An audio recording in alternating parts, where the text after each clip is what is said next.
El estruendo metálico resonaba en el campamento, como si el propio aire temblara de tensión. Bajo el sol abrasador, cuando las piedras bajo los pies ya quemaban las suelas, cientos de guerreros blandían espadas que pesaban el doble que las de combate. No por ostentación, no por fuerza, por la supervivencia. ¿Por qué los romanos convertían voluntariamente el entrenamiento en tortura? ¿Qué los obligaba a luchar con armas que podían romper una mano si tropezaban, aunque fuera por un instante? ¿Y qué se escondía tras esta extraña crueldad a la que llamaban disciplina, pero sentían como dolor? La respuesta a esta pregunta está en la esencia misma de la maquinaria militar romana.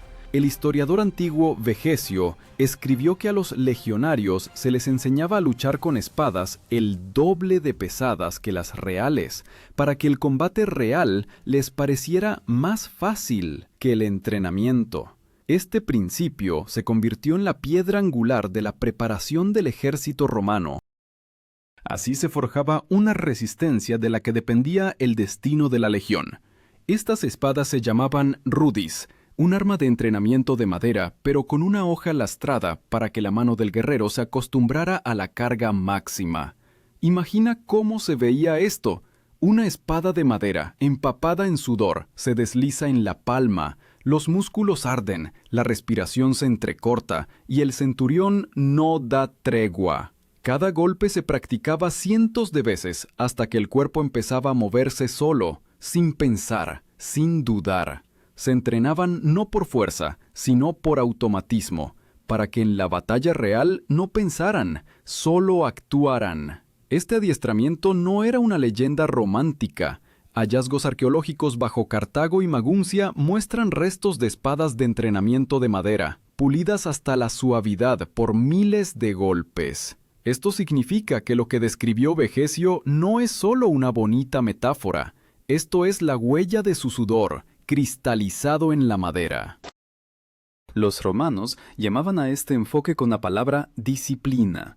No simplemente disciplina, sino un deber sagrado. Para el legionario significaba más que la vida. Quebrantarla significaba fallarle a toda la formación, a todo el ejército, a todo el imperio. El centurión se aseguraba de que cada golpe, cada paso se ejecutara con la misma precisión con la que un herrero forja una espada. Este sistema distinguía a Roma de sus enemigos. Los bárbaros confiaban en la furia y el ímpetu, pero los romanos convertían la guerra en un oficio. Sus entrenamientos se asemejaban a una tortura mecánica, donde el cuerpo era quebrado para fortalecer el espíritu. Los más fuertes de espíritu sobrevivían. Los más débiles se desvanecían en la sombra, sin dejar nombres, pero precisamente de tales entrenamientos nacían aquellos que luego soportaban el embate de ejércitos enteros. Y aún así, en esta rigurosidad maquinal se escondía un enigma. ¿Por qué llevar el entrenamiento hasta el límite de la resistencia humana si el enemigo de todos modos morirá con un simple golpe? La respuesta no reside en la batalla, sino en el camino que comenzaba mucho antes de ella, incluso en el momento en que el legionario se ponía por primera vez su armadura. Cuando el recluta entraba por primera vez en el campamento de la legión, no veía ni gloria, ni oro, ni futuros triunfos. Ante él había un foso de barro, colinas de tiendas y el olor a sudor, hierro y carne ahumada. Aquí comenzaba su vida y terminaba la anterior. Antes de que se le confiara una espada real, debía demostrar que era capaz de soportar la escuela de resistencia más dura del mundo antiguo. Lo primero que recibía no era un arma, sino una pala.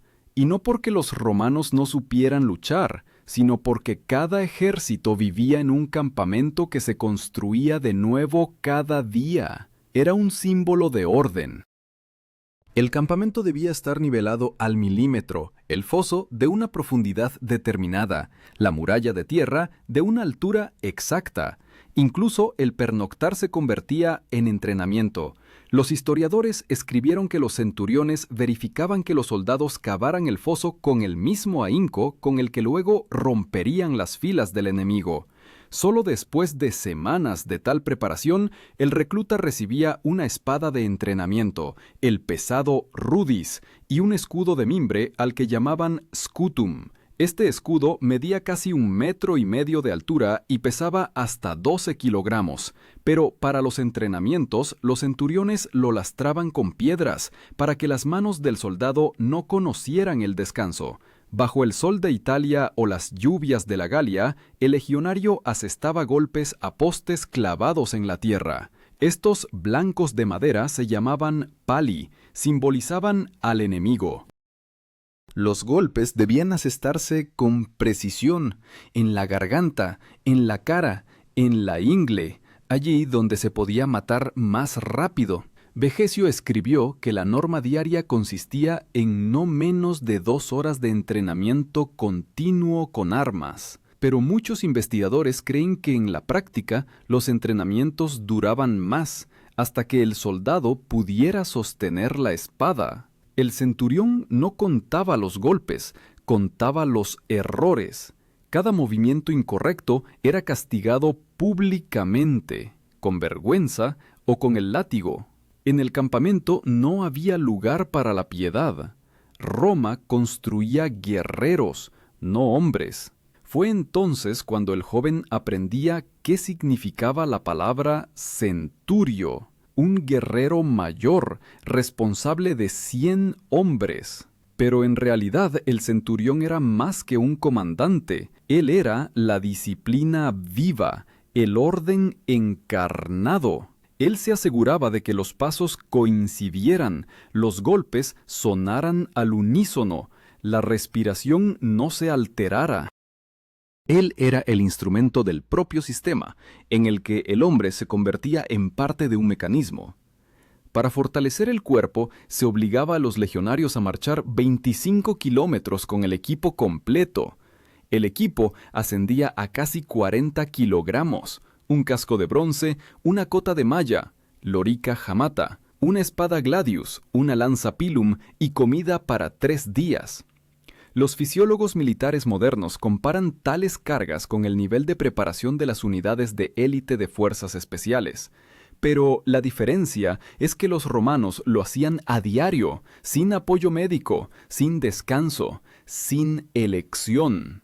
Estas marchas se llamaban iter magnum, la gran marcha. En un día recorrían una distancia que el hombre moderno consideraría una tortura. Y aún así, cuando caían junto a las hogueras por la noche, nadie se quejaba. El silencio era parte de la disciplina.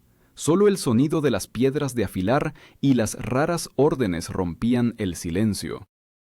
Los centuriones recorrían el campamento, asegurándose de que las espadas brillaran incluso de noche.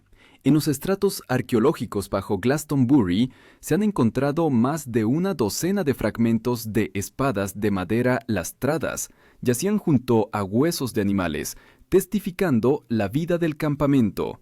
Esto significa que, incluso lejos de Roma, los legionarios no cesaban los entrenamientos.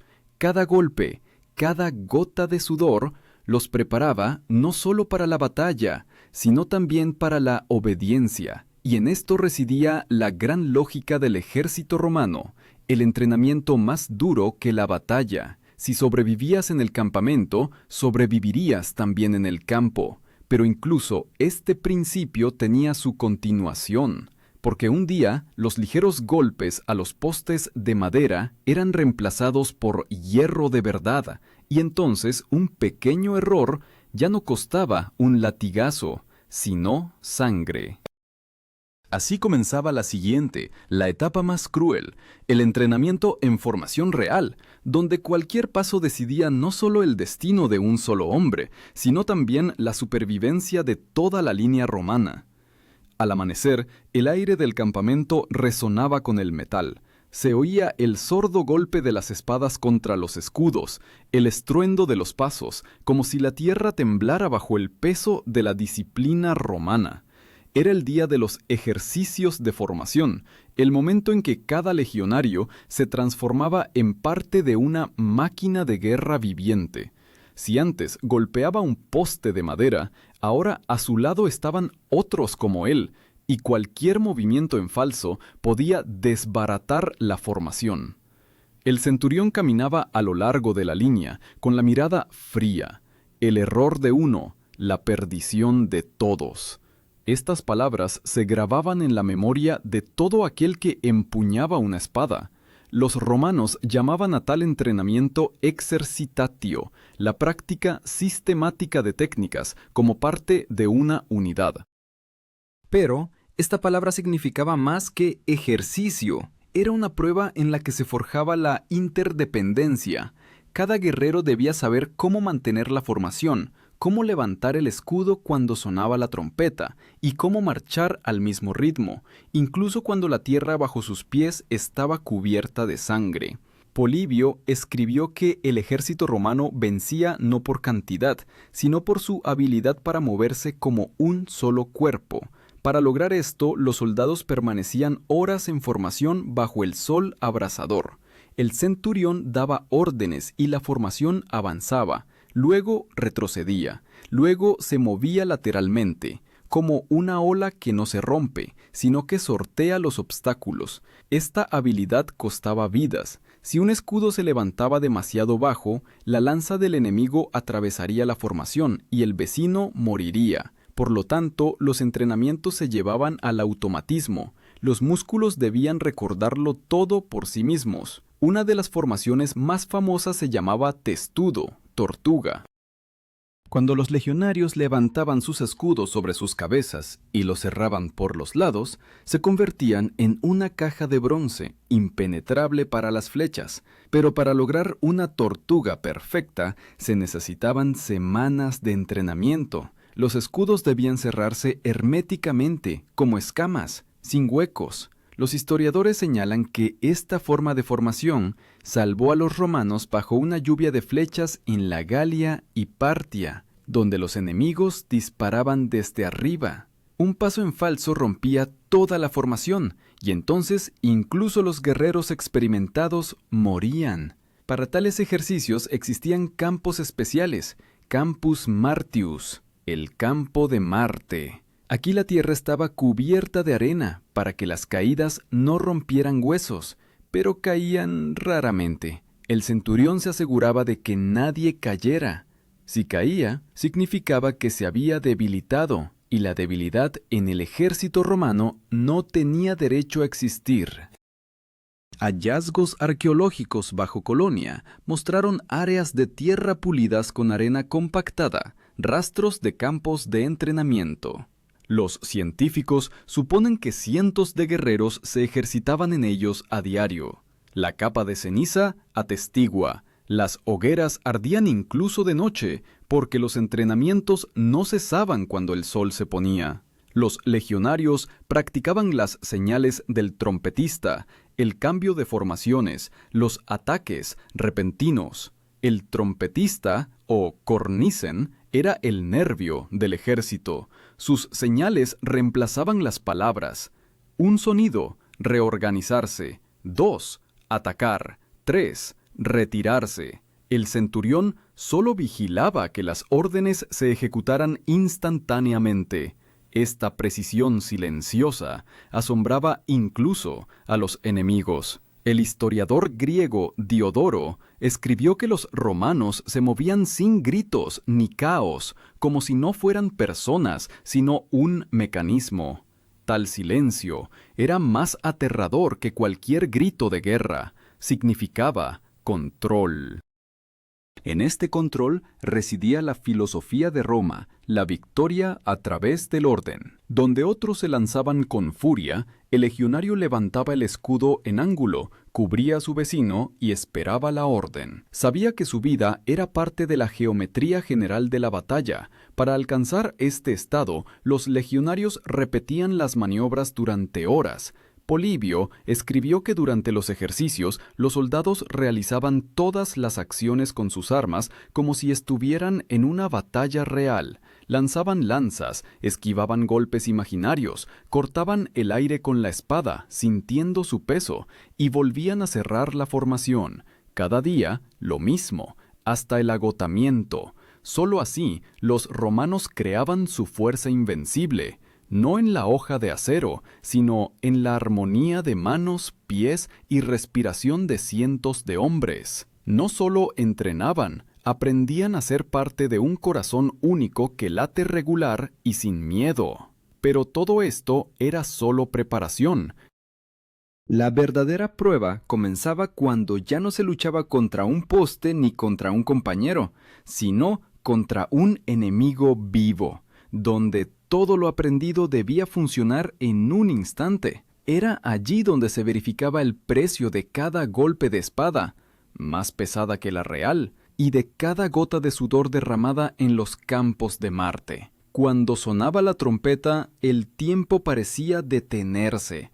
En el campamento no se oían conversaciones ni risas, solo el crujido de las correas, la respiración pesada y el fragor de las armaduras. Era la señal del inicio de la preparación para el combate. Proelium imitandum, la simulación de la batalla. Todo lo que los legionarios habían aprendido durante meses ahora se unía en una sola acción, similar a una guerra real, pero aquí los enemigos eran los propios, y precisamente por eso estos entrenamientos eran más aterradores que un combate real. Plutarco escribió que los romanos consideraban la preparación más importante que la batalla misma, porque quien derrama sudor en los ejercicios, menos sangre derrama en el campo. Estas palabras sonaban no como un proverbio, sino como una ley. Los centuriones organizaban escaramuzas entre unidades, donde se usaban escudos y espadas reales, pero desafiladas. Tales ejercicios se llamaban armatura, ejercicio de combate con armamento completo. El peso de las espadas y escudos era incluso mayor que en combate, para que los músculos se acostumbraran a la pesadez, y la psique al miedo. Uno de los términos de los que se enorgullecían los romanos era gladius, la espada corta del legionario de unos 60 centímetros de longitud. Su forma parecía simple, pero en manos de un guerrero entrenado se convertía en un rayo. El golpe no se asestaba desde arriba, sino desde abajo, corto, preciso, en el abdomen. Los historiadores señalan que precisamente esta técnica los romanos la practicaban durante horas, no grandes golpes de tajo como los bárbaros, sino estocadas ocultas y rápidas que mataban al instante. Cuando la legión se formaba para el entrenamiento, la formación parecía una pared de metal. Las primeras filas sostenían el scutum, grandes escudos rectangulares, uniéndolos en un monolito. Detrás de ellos estaban los lanceros con el pilum, una pesada lanza arrojadiza. Esta formación recordaba a una fortaleza viviente. El centurión daba la orden, el trompetista daba la señal, y los guerreros lanzaban las lanzas simultáneamente. Luego desenvainaban las espadas y avanzaban. La precisión de los movimientos era asombrosa. Polibio escribió que no era una batalla, sino un espectáculo de fuerza y orden, donde cada error podía costarle a un hombre su carrera o el respeto de sus compañeros. Para intensificar el efecto del miedo, en tales entrenamientos se aplicaban elementos reales de caos de combate. Los sirvientes encendían antorchas, creando humo y calor. Los tamborileros golpeaban la piel, imitando el estruendo de la batalla. A veces, el centurión daba órdenes confusas a propósito, comprobando con qué rapidez los legionarios podían reorganizarse. Si te equivocabas, tu vecino te empujaría, porque la formación debía permanecer intacta. Cada golpe en el escudo resonaba por toda la formación, como si un enorme pecho latiera. Los hallazgos arqueológicos confirman las descripciones de los autores antiguos. Cerca del campamento en Vindobona, la actual Viena, se ha encontrado un campo con numerosas abolladuras de lanzas y rastros carbonizados, probablemente el lugar de tales entrenamientos. Esto no era solo preparación, era el arte de la imitación. Los legionarios debían acostumbrarse al humo, a los gritos, al olor a sangre.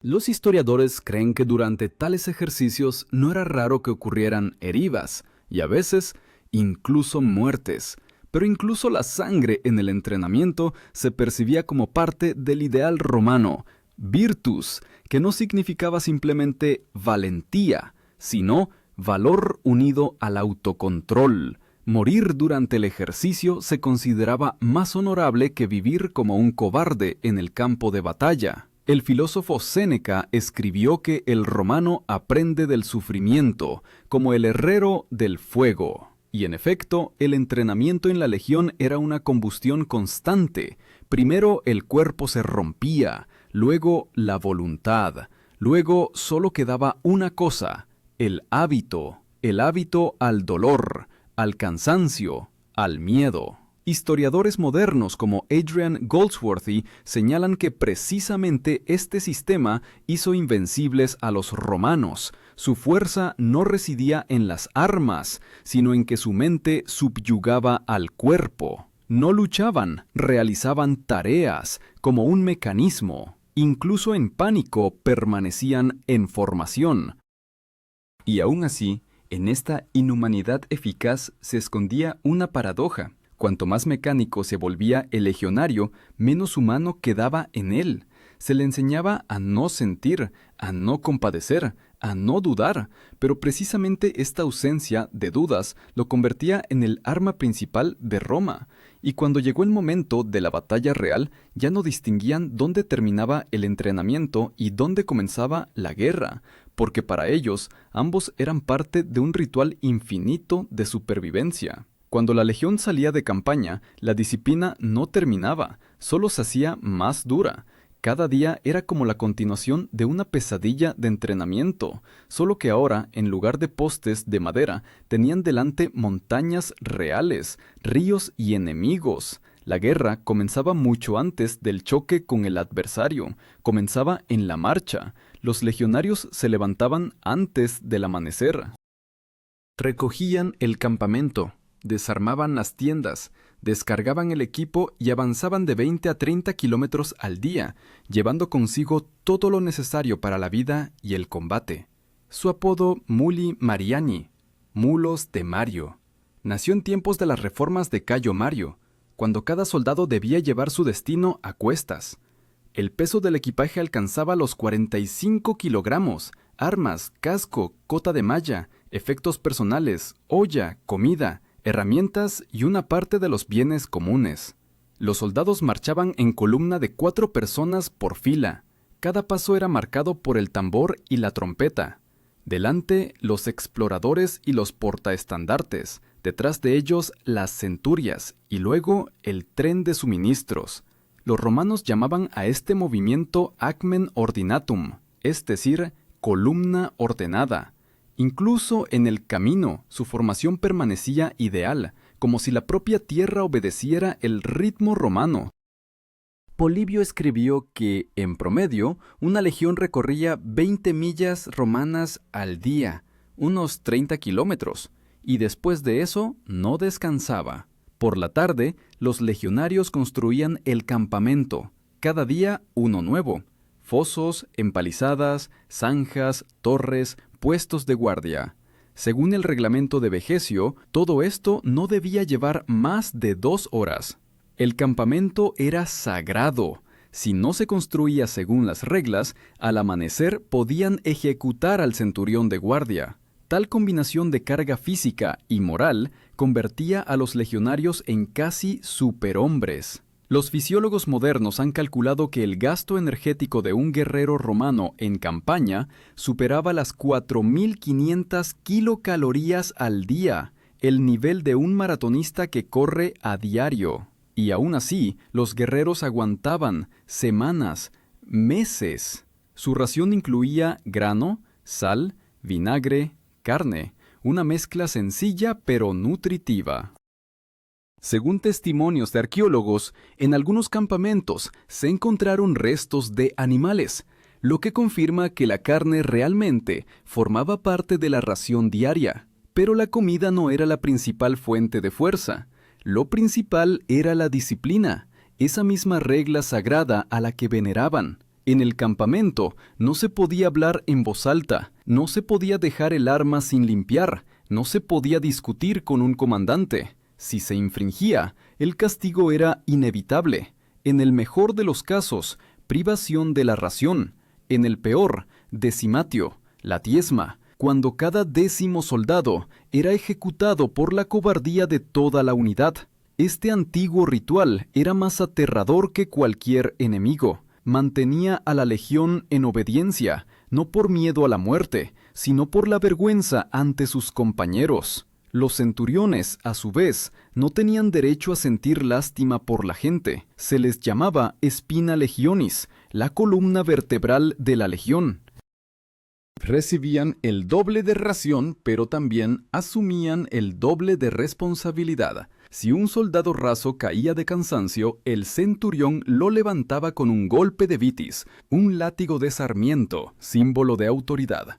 Este bastón de vid era más temible que una espada. Un golpe con él se consideraba una deshonra que se recordaba toda la vida. Arqueólogos modernos han encontrado fragmentos de bastones de sarmiento y puntas metálicas, lo que confirma que la vitis no era un símbolo, sino un arma real de disciplina. Los historiadores escriben que precisamente este instrumento creaba lo que hoy llamaríamos moral de combate.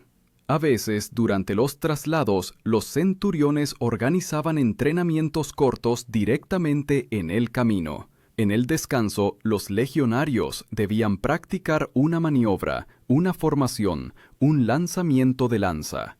No porque esperaran un ataque, sino porque cada día sin entrenamiento se consideraba un paso hacia la derrota. Incluso durante la marcha, el ejército seguía siendo una escuela, donde la lección era el cansancio y el examen, la vida. Y sin embargo, precisamente estas marchas agotadoras, este trabajo y monotonía eternos, los hacían invencibles. Cuando llegaban al campo de batalla, los enemigos veían a personas cansadas, pero se equivocaban. Ante ellos había máquinas, para las que el dolor, el calor y el hambre no eran enemigos, sino parte del servicio. Y cuando finalmente el estruendo de los tambores anunciaba la aproximación de la batalla real, el legionario comprendía. Todo lo que había vivido no era un castigo, sino una preparación, porque por delante le esperaba la última y más terrible prueba, una batalla real, donde el peso de la espada, con el que había vivido meses, debía transformarse en la ligereza de un golpe que decidiría el destino del imperio. Finalmente llegaba el día para el que la legión vivía. La guerra ya no era un ejercicio, y la sangre ya no era imaginaria. En el horizonte se levantaba el polvo, el sol ardía en los cascos de bronce, las trompetas llamaban a la formación. Todo lo que les habían enseñado ahora debía materializarse en un instante, cuando el hombre dejaba de ser hombre y se convertía en parte de un muro que se mueve. La legión se formaba en 3 líneas. Delante, los astati, jóvenes combatientes. Detrás de ellos, los veteranos, a quienes llamaban príncipes. En la retaguardia, los más experimentados, los triarii, la última reserva del ejército romano. Esta estructura se llamaba triplex acies, triple orden. Polibio la describía como una máquina viviente, donde cada parte conocía su lugar, y cuando el trompetista daba la señal de ataque, miles de pies se movían al unísono, como si la propia tierra comenzara a marchar. Pero el secreto principal no residía en la formación, estaba en la sensación de ligereza. Ahora, cuando la espada gladius pesaba la mitad que el rudis de entrenamiento, la mano volaba como la de un bailarín. Cada golpe parecía ingrávido, cada bloqueo instantáneo. Esto era por lo que se atormentaban durante meses, transformar la pesadez en ligereza. Los romanos creían que solo aquel que se acostumbraba al sufrimiento podía poseer la verdadera fuerza. César escribió que los legionarios rara vez se equivocaban en combate. Incluso cuando perdían oficiales, mantenían la formación. En esto residía el milagro de la máquina romana. Un ejército sin cabeza seguía respirando. El centurión podía morir, pero su centuria no se desmoronaba. Cada soldado sabía qué hacer. se entrenaban precisamente para esto, para que la guerra no los tomara por sorpresa. Plutarco recordaba que durante la batalla de Farsalia, los legionarios de César luchaban como si estuvieran entrenando, sin movimientos innecesarios, sin pánico, con la precisión de un herrero que arranca chispas del metal. No eran héroes, eran artesanos de la muerte, pero en este oficio se sentía la grandeza. Cada golpe de Gladius era como una firma bajo la ley del imperio, escrita con la sangre de los enemigos. Cuando la batalla terminaba, el campo se cubría de humo y silencio. Los vencidos gemían, los heridos pedían agua, pero los legionarios no se apresuraban a ayudar. Se les ordenaba limpiar las armas, recoger los escudos, contar a los muertos, incluso después de la victoria. Ni descanso, ni celebración. Roma no conocía la piedad, porque la piedad destruye el orden. Los historiadores modernos llaman a este fenómeno el escudo psicológico del legionario. Se formaba no en combate, sino en los entrenamientos. Meses de dolor, miedo y cansancio aprendían a transformarse en acción sin dudar. Esta era su super habilidad. Lo que el enemigo llamaba crueldad, para ellos era una forma de sobrevivir. Hallazgos arqueológicos bajo Numancia en España mostraron un campamento del ejército romano con calles rectas, casi perfectas, y rastros de hogueras quemadas. Los científicos señalan, incluso en condiciones de combate, los romanos mantenían el orden como en un campo de desfile. Esto no es solo disciplina, es una forma de pensar en la que el orden es más fuerte que el horror.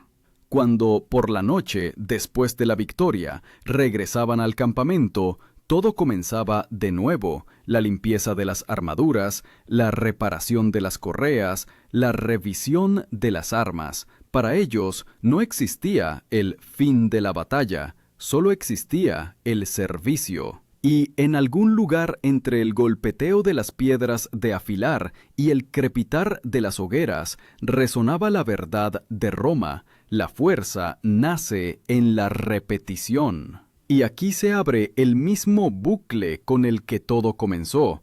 ¿Por qué luchaban con espadas más pesadas que las reales? Porque la pesadez de la espada es la pesadez del destino.